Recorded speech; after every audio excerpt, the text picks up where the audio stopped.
Vous regardez Paroles d'auxiliaire de vie, une série dédiée à ce qui fait la richesse de ce métier, sa diversité, sa technicité et son humanité. Ici, on est au siège de la Fondation. C'est ici que se trouve le bureau du service à domicile. Alors, les auxiliaires de vie de l'équipe viennent ici régulièrement, tout simplement pour chercher du matériel, éventuellement faire un petit point quand elles passent à côté et ça nous permet d'échanger. Et chaque fois qu'il y a des besoins de matériel, pour des interventions ou besoin de la voiture pour aller chez des personnes, je viens dans le bureau et je discute avec mes responsables, je vois mes collègues et je prends des matériaux et tout ce qui est nécessaire. Et si besoin la voiture, je prends la voiture aussi. On est vraiment dans l'échange au quotidien. Elles ont des téléphones portables professionnels qui leur donnent leur planning, mais qui leur permettent aussi de communiquer avec nous au gré de différents moyens. On a de la messagerie instantanée, on a des emails. Elles peuvent nous téléphoner aussi régulièrement. On a de l'écoute. Quand on téléphone, on a vraiment quelqu'un qui nous écoute. C'est quand même un métier où on est seul.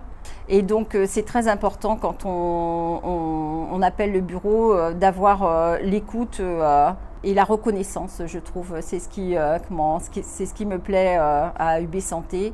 J'ai fait quand même plusieurs structures d'aide à domicile et c'est la première fois que je rencontre toutes les qualités d'écoute, de reconnaissance dont on a besoin. On a une astreinte qui est une astreinte téléphonique en dehors des horaires d'ouverture du bureau, y compris le week-end, pour pouvoir aussi pallier à l'impondérable et donc de pouvoir assurer la continuité d'activité. J'ai connu le service un peu par le bouche à oreille et du coup c'était même sur le 2 ou 3 janvier et pour des périodes même après les fêtes ou un peu pendant encore les vacances scolaires je crois, il y avait une réactivité assez folle.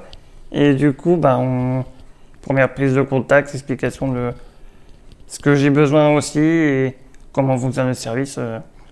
Après, ça s'est fait très, très rapidement, facilement et un bon accompagnement sur les possibilités à faire des choses et surtout même à monter le dossier et voir avec la MDPH pour la répartition des heures.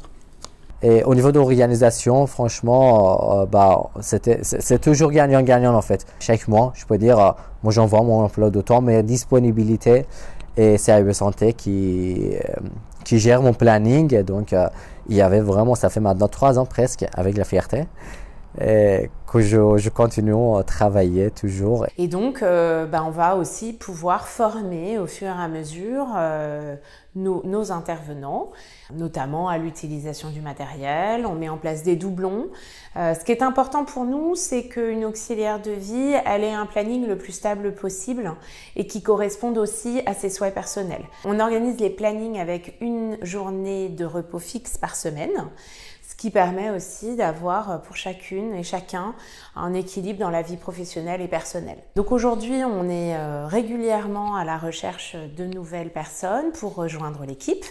Le profil type, c'est avant tout quelqu'un d'engagé, des personnes qui ont le goût du lien, qui aiment favoriser le maintien à domicile, qui aiment ce lien avec les personnes âgées, avec les personnes en situation de handicap. On prend également en charge des enfants en situation de handicap.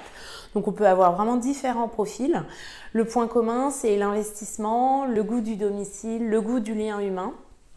Cette envie de rendre service, puisque c'est aussi grâce à toutes nos interventions qu'on permet à ces personnes de vivre chez elles, dans le confort de leur domicile.